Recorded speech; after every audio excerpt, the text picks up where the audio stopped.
Benjamin Franklin once said, "An investment in knowledge pays the best interest." Indeed, education is one of the most powerful things in life. It helps us to find out the meaning behind everything and improves our lives. Today, I want to talk about education in Asia through two main theories: modernization and globalization. First, I want to mention the background information and the brief history of Asia. Asia is the largest continent in the world with a diversity of cultures, languages, and races. It cannot be denied that Asia has a great impact on worldwide culture, politics, society, and economy. According to Cafe, centuries ago, Asia was formed of complicated societies living apart from each other.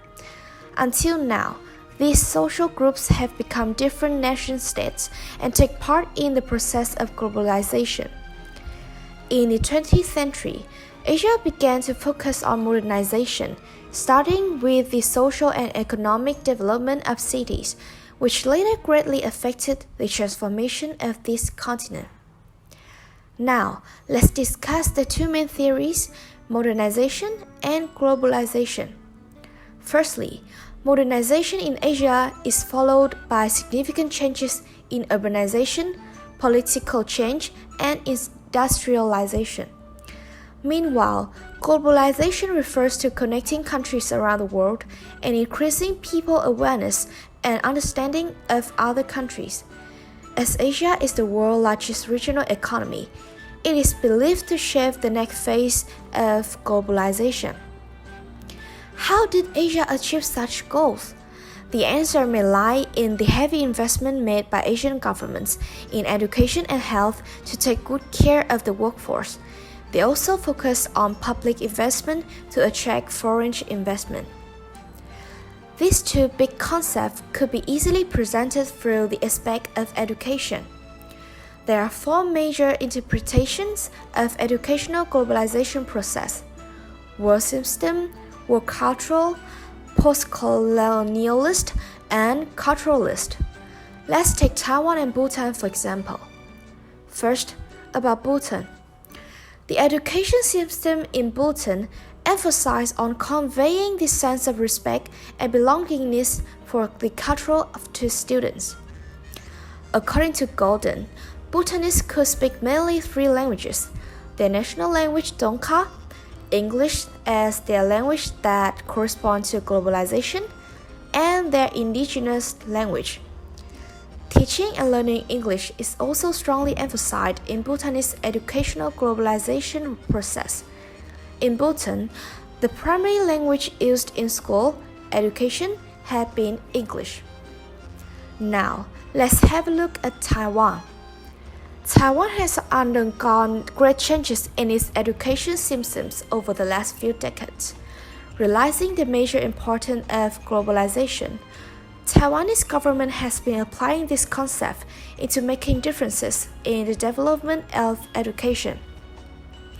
According to Chang, in 2003, the Ministry of Education of Taiwan promoted a project called World Class Research University, with the purpose of pushing at least one university in Taiwan into the top 100 leading universities in the world.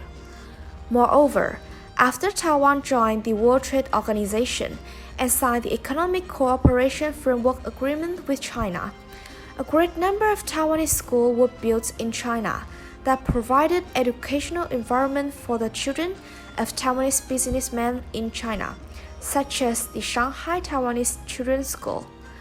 Apart from China, there's also a variety of Taiwanese schools in other countries, such as Vietnam, Indonesia, and Malaysia.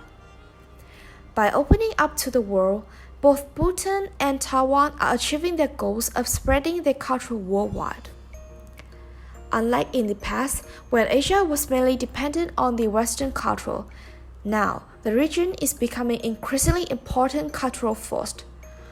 By learning from other cultures, Asia is redefining its standard by making great movement in changing its culture, including tourism and global transportation networks. Talking about my own experience, I have spent a few years studying abroad in Taiwan, and I realized that Taiwan education system is changing day by day through globalization progress. Why am I saying this? As far as I know, the educational system in Asia countries is often stricter compared to the Western ones. Students often learn everything from books and handouts with less outdoor activities or real-life incursion.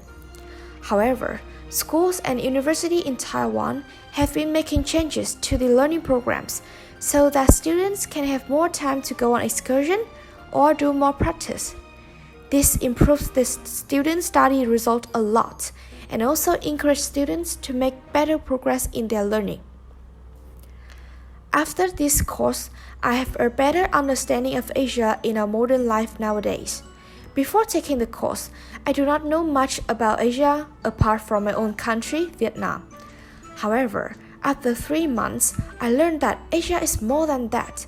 Asia is made of different theories, nationalism, Orientalism, etc. I enjoy learning this course a lot and have to say, modern Asia inspired me to explore more about Asia.